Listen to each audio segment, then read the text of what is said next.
these might be the cases that do finally bankrupt Donald Trump. There's so many victims in these cases, and Lawrence, as you mentioned, we have not, set out a dollar amount. We're principally seeking accountability, and ultimately it's up to a jury as to, what that dollar amount is if Donald Trump is found guilty for inciting and aiming the mob. But, the plaintiff class is so large. And as you said, when you compare it to the Giuliani verdict, the exposure is certainly pretty great. And what I hope people at home take comfort in is that for years there's been this frustration that Donald Trump has escaped responsibility and accountability. And finally, even as slow as these cases are moving, and they're moving too slow, accountability is coming for Donald Trump. And perhaps that's how we can redeem the rule of law in our country. Yeah, we're going to see some accountability on Monday, and that's why the judicial system has two components, civil and criminal. Sometimes criminal moves faster than civil. Sometimes civil moves faster than criminal.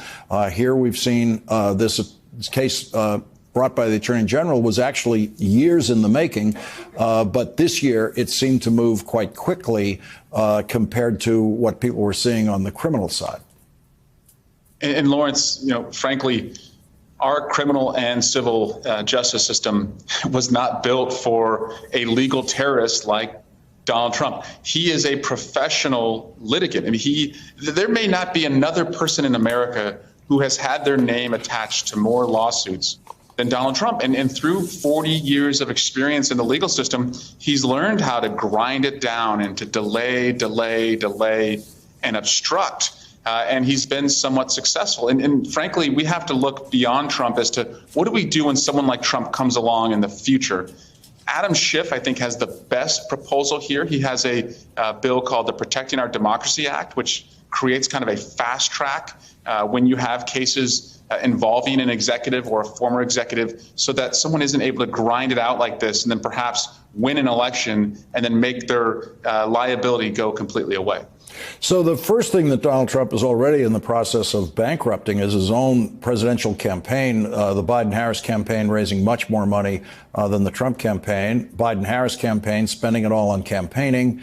The Trump campaign spending it on Donald Trump's lawyers. Yeah, and Lawrence, again, these folks, so many of them through small contributions, put their faith in a man who's promised that he's going to make their lives better. And all he's done is made his own life, better. And when Donald Trump looks at the word America, it has 7 letters in it, and he only sees one, the letter I. And that's why we have to make it clear this election in November for Donald Trump is entirely about escaping accountability. And is to the degree that Joe Biden can show that for him, the election is about seeing everybody and governing for everybody, I think he can win on that. And that's going to become even more pronounced as more and more cases come, for Donald Trump and we get closer to November.